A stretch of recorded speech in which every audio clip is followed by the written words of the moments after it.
She said I'm only good enough for dog food, she grumbled. Wow, I never thought I'd feel so embarrassed. Even though we just got married, I've been trying to do things her way. But it seems like it's not enough. Maybe she's from another planet or something. That would explain a lot. I don't understand her language anymore, but I don't really want to talk to her anyway. My name's Allison. I'm 32 and work in an office. I think I got into games because of my older brother who loves them. I've loved games since I was little, especially ones where I pretend to be someone else in a made-up world. I've made a lot of friends online, including my husband Carmen. We both love the same game and have our favorite characters and spells. Whenever a new game comes out, we go buy it together. After hanging out like this for a while, we started to like each other and decided to get married. Carmen's parents are Stanley, who's often away on work trips, and Bianca, who takes care of things at home. Stanley's hardly ever home because of his job.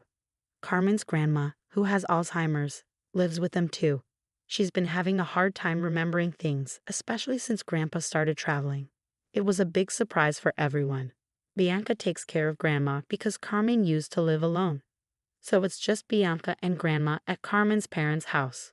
I worried about having to take care of someone who wasn't even my parent someday. But Carmen's parents are still healthy, so that day seems far away. I felt pretty relaxed until I got that one phone call. One day, I had some free time, so I finished up my chores and started playing my favorite game. Then, I heard a strange sound in my room. What's that noise? Oh, it's my phone ringing. I don't usually get calls, so I forgot what my ringtone sounded like. When I saw it was Bianca calling, I felt a bit nervous. It was the first time she had ever called me, and I wondered if something was wrong. So I answered quickly, saying, "Hello. You took your time. It's common courtesy for a responsible adult to answer promptly when someone calls." Her sudden sarcasm made me want to hang up, but I stayed on the line. "Sorry, I'll try to be quicker next time. What can I help you with?" As if you have time off on your days off, right? Playing with those silly games? You should be doing your duties as Carmen's wife. After Bianca abruptly hung up, she told me to visit Carmen's parents' house on my next day off. I felt bewildered for a while. Why did I have to deal with sarcasm from a rare phone call? I thought about ignoring it, but she's Carmen's mother, so I figured I should just hear her out. That's how I decided to approach it. Later that night, I told Carmen about the call. "I'm really sorry. It might be a hassle, so you don't have to come with me." It was reassuring to hear him say that, even though it was frustrating. Sometimes I just need a place to unwind after work. "Hello. Oh, Allison, is something on your mind?" Susan from the pottery school greeted me warmly. I went there feeling lighthearted, but now I'm fully engaged in conversation. Susan is around the same age as my grandma, but still vibrant and ready to listen to my problems. She's like a mother figure to everyone.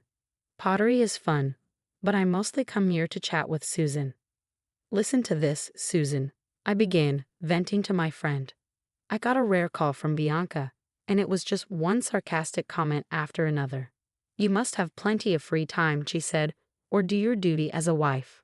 I never expected to hear such outdated remarks. Susan always listens to my complaints without judgment. Just ignore Bianca's nonsense. There are still plenty of old-fashioned people out there. People who talk like that often have double standards. My son's wife deals with the same thing. While I may not have lucked out with Bianca, I'm surrounded by kind people like Susan. It naturally encourages me to keep pushing forward. On my next day off, I followed Bianca's instructions and went over to my in-laws' house. When I parked and approached the door, Bianca was already waiting there. "Oh great," I muttered nervously, trying to keep calm. "Good morning. You're supposed to be here 30 minutes earlier. Don't keep your superiors waiting," she scolded. I had just arrived, and already I wanted to turn around and leave. I can understand being punctual for work, but why should I be scolded for her convenience? Besides, arriving 30 minutes early can be inconvenient for the other person, which I didn't want to do. "Well, it's only 10 minutes early," I tried to explain, but she cut me off. "Don't talk back. Am I running a military camp?" I sighed, feeling defeated. I will never trust this person again, no matter what. And I won't ever agree to take care of her when she's old, even if she offers me a lot of money. No way. "Fine then, you're late for our appointment. Anyway, I'm leaving now," Bianca said, ready to walk away. "But wait," I stopped her. "You call me here without any explanation. and I have no idea what's going on. Well, I'm going out until tonight, so you'll have to come here on your days off from now on, do the housework, and take care of the person in the back room, Bianca said before driving off. I've never met someone so difficult to communicate with. She seemed nice when I met her with Stanley and Carmen, but that wasn't the case at all. I thought about just going home without doing anything to avoid getting yelled at again. But more than that, I hadn't met my grandmother-in-law yet. Bianca had mentioned her, but since she didn't understand, she decided I didn't need to come to the family wedding. By the way, we only had a simple meal and didn't have a wedding ceremony. Carmen and I were supposed to visit her together later, but our days off never lined up, and embarrassingly, we never made it. As I opened the entrance door, a shocking sight greeted me. It was a mess. It wasn't quite a garbage dump, but it looked like it wouldn't take long to become one. The room was cluttered with stuff, and there was a pile of laundry, clean or dirty, scattered on the floor. The kitchen sink was overflowing with dishes. Dust was gathering in the corners, and it was visibly disgusting. The last time I was here, the place was clean and tidy. What on earth happened? This is awful. As I pondered, I heard noises coming from the back room. Ah, it must be my grandmother-in-law, I thought, deciding to go and greet her. Excuse me. Since the day Bianca called me, I've been going to my in-laws' house as instructed. I've come to realize that Bianca probably spends her days out and only comes home late at night. She doesn't seem to take care of the house or her grandmother-in-law at all. While she bosses me around, telling me to fulfill my wife's duties, it's clear she isn't doing much herself. Maybe she got carried away because I obeyed her commands. She once loudly said, "I'm relieved that Carmen, who always plays with toys, finally brought home a wife. But after all, a wife is just a stranger. I guess you're like a free housekeeper. In this day and age, treating your son's wife like this is completely unacceptable." Of course, I told Carmen everything Bianca did, and he kept apologizing every time he heard about it. "You don't have to go to that house anymore," he would say. He even offered to talk to Bianca himself, but I asked him to hold off because I had a plan. I kept visiting my in-laws' house because I was worried about my grandmother-in-law. When Carmen saw that she and I got along well, he was really pleased. After a few months of those routine visits, while I was cleaning my in-laws' house as usual, Bianca said, "There's a memorial service at the end of this month and people will gather. Just make sure you don't say anything unnecessary, all right?" I smiled and replied, "Of course, Bianca," but it seemed like Bianca wasn't completely satisfied with my response. The memorial service was for Carmen's grandfather on his death anniversary. He had passed away before I married Carmen, but he was known to be a gentle and kind person. He and my grandmother-in-law got along very well and used to travel together. Carmen told me they always held hands when they were out. Grandfather-in-law had died of cancer, and my grandmother-in-law had taken care of him devotedly, with no help from my parents-in-law. It's just unbelievable. There's a lot of preparation to do, so make sure you come early, all right? And I think you know what to do, Bianca added. Bianca said that, and I cheerfully responded, "Yes, I'll act 30 minutes early." But she scolded me, "Your voice is too loud, be quiet." I thought about throwing the TV remote at her but managed to hold back. "You can't talk like that now, but just wait, get ready," she warned. I looked forward to the day of the memorial service, eagerly anticipating it. I was told to come 30 minutes early, but I arrived an hour early. Apparently, that was too much for Bianca, who came out of the entrance angry, saying, "You're too early." There's such a thing as too much. Honestly, when I saw her face, she looked like a monster to me. I quickly cleaned the room and set up the tables. When I heard a cheerful male voice say, "Good morning," as he approached the entrance, I saw the staff from a famous local steakhouse standing there. I had been there once with Carmen, and the meat was tender and delicious. But it's not something I can afford to do often. Ignoring me, Bianca eagerly engaged with the handsome staff, saying, "Good morning. Nice weather today, isn't it?" I could hear someone saying, "Ooh," for the first time, and then I went back to my preparations. "Hey, hurry up and bring in the food that arrived early," I heard Bianca's annoying voice. Resignedly, I headed to the kitchen, thinking yes, yes. But there, I noticed something odd. "How, Bianca, there's one meal missing. Is this a mistake? Should I call?" When I said that, Bianca smirked and said, "It's not a mistake. I never prepared a portion for you." I was shocked. I never expected to be treated this way. Everyone's gathered today, and you, my son's wife, won't even have time to eat. How rude, she said. It felt like she was praising me, but I felt angry. Even though I didn't argue back, she seemed pleased and said, "You're just like a maid. Come on, say bow." Then she brought out leftover dog food from when they used to have a dog at my in-laws' house. I couldn't help but laugh at her humiliating gesture.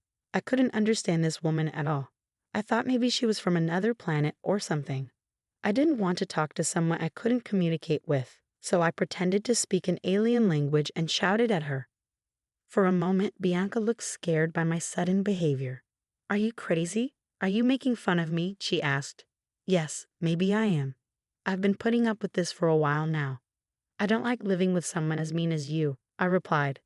"I don't know what you're upset about, but would you be happy if we got a divorce? No way. I won't allow it. I'd have to hire another maid, and that would be a waste of money," she interrupted, trying to grab me. "Stop it? How embarrassing," I said, turning around to see Carmen and my father-in-law Stanley, along with Stanley's brother and his wife, who had come from far away. Bianca didn't notice them because we were arguing, but it was time for Carmen and the others to arrive. I'm not sure how long they had been watching, but Bianca suddenly became quiet, maybe because Stanley stepped in or because she was shocked. Then the priest came to the house. The memorial service ended simply, and it was time to eat. But my grandmother-in-law stayed in her room, saying she wasn't feeling well. "I haven't had steak in a while, but it's really good here," Stanley said as I busied myself bringing drinks and such. "Allison, come and eat too. You don't need to do all this," my aunt-in-law said kindly. "Thank you, but it looks like there's no steak left for me." I pretended to be sad. When Cindy asked why, I said, "I can't really say. Please ask Bianca." Cindy glared at Bianca, who seemed scared by her look, and started saying something strange. "Oh, I ordered the wrong number of steaks." I offered my portion to Allison, but she said she didn't want it. I'm so lucky to have such a nice woman in the family. Bianca was sweating a lot, and her eyes were darting around. Cindy looked at me worriedly. Yes, that's right, behind Cindy. I could see Bianca's face completely at ease. That face was so funny, I struggled not to laugh. Bianca is always so nice. She tells me when I'm not polite. Today, instead of steak, she prepared this for me. I said and brought out the dog food Bianca had given me from the kitchen. Bianca looked scared at my unexpected move. "What's happening? What did you do to my wife?" Carmen asked, but Bianca stayed silent. Stanley spoke up. "Well, you know, when in Rome, do as the Romans do, right? Allison is part of the family now." Stanley started joking, and Carmen looked like he might grab him. Wanting to avoid any trouble, I decided to call my secret weapon Susan. Everyone was surprised by my loud call. Then from the back room, a cheerful voice answered, "Yes." Out came Susan, the grandmother-in-law. It turns out she's the Susan from pottery school. The day Bianca first invited me over, we were both shocked to see each other, never imagining that Susan would be the grandmother-in-law. We finished the chores at my in-laws' house together, laughing. The in-laws' house is a two-family house, and Susan's part was very neat. It was clear she wasn't sick, but Bianca never suspected. Since Bianca came home late at night, Susan and I went out to eat and for walks. I cherished the time I spent with Susan, which is why I was happy to visit my in-laws' home. Susan had asked me not to tell the family about our relationship. I was upset by Bianca's unfair words, but I knew it wouldn't last forever, so I endured it. Susan chose not to attend the memorial service because she didn't want to see the family's faces. She always prayed for my grandfather-in-law's happiness after his passing. "Huh? Mom, don't you have Alzheimer's?" Stanley asked, confused. "That's just something this woman misunderstood," Bianca said, shrinking away under everyone's glares. "What bothered me most was being excluded from the grandchildren's celebrations," Susan said, smiling at me. Bianca, not finding this funny, suddenly apologized. "I'm sorry, Allison. You've always been distant to me. I was frustrated, and that's why I played that prank today. I truly regret it, but if you had been kinder from the start, maybe I wouldn't have." I never wanted to go along with this act. "Bianca, all the kind words you've said to me before, I thought they meant something. That's why I recorded them," I said, pulling out a hidden voice recorder. As we played it back, Bianca's face turned pale, and the others grew serious. Susan and I had planned to reveal everything on this day, regardless of the steak incident. After listening, Cindy started laughing. You talk about social manners, but you've never worked a day in your life. It seemed Bianca had never worked and had lived a life of leisure after the children grew up. Bianca started going out more, leading to constant arguments with Stanley. Stanley himself was apparently a habitual cheater who came home late every night. He would show up at school events for appearances, but otherwise had a fake relationship, according to what Carmen had told me. Carmen couldn't stand it either and left home as soon as he finished high school. That's why pack your bags and leave right now. This is the home my late husband and I cherished. I'll never let you come back. And you too, Stanley, Susan said, glaring at him. You've got another woman out there, don't you? Do whatever you want, worthless son. I'm cutting ties with you. Stanley left hastily, maybe feeling too exposed. And Carmen, I know you're busy with work, but visit once in a while. I understand if you don't want to, with such foolish parents, Susan told Carmen, looking a little sad. Then we left the house. As Carmen and I walked away, Bianca, looking furious, chased after me. Wait, clear up this misunderstanding. If I get kicked out, I'll be in trouble. I thought if that were the case, she shouldn't have mistreated me in the first place, but her words came too late. I don't get it. Why don't you work? You seem to know how to be a decent member of society, I said sarcastically as I got into the car. She was yelling something outside, but I ignored her. Let her regret her choices however she likes. After getting kicked out of my in-laws' house, Bianca showed up at Stanley's place where he was working alone. But as Susan predicted, Stanley was already living with his mistress, and Bianca was quickly left out. It turned out Bianca had been cheating too, with a married man. She got sued by his wife for damages. Since both our former in-laws had cheated, the damages kind of balanced out, but Bianca still had to pay. Stanley might have to pay less if his mistress's wife also sues him, but they're strangers to me now, and I don't care. They were a match in a weird way, despite their fake relationship. Carmen has no attachment to them and never wants to see them again. I feel the same. We decided to live in the in-laws' house with Susan. We got rid of all the furniture Bianca had picked out and changed the inside a lot, so it feels like a new home. Susan is surprisingly lively for her age, but I'm happy to take care of her if she needs it. Plus, next year, our family will be growing. I'm excited to have a happy life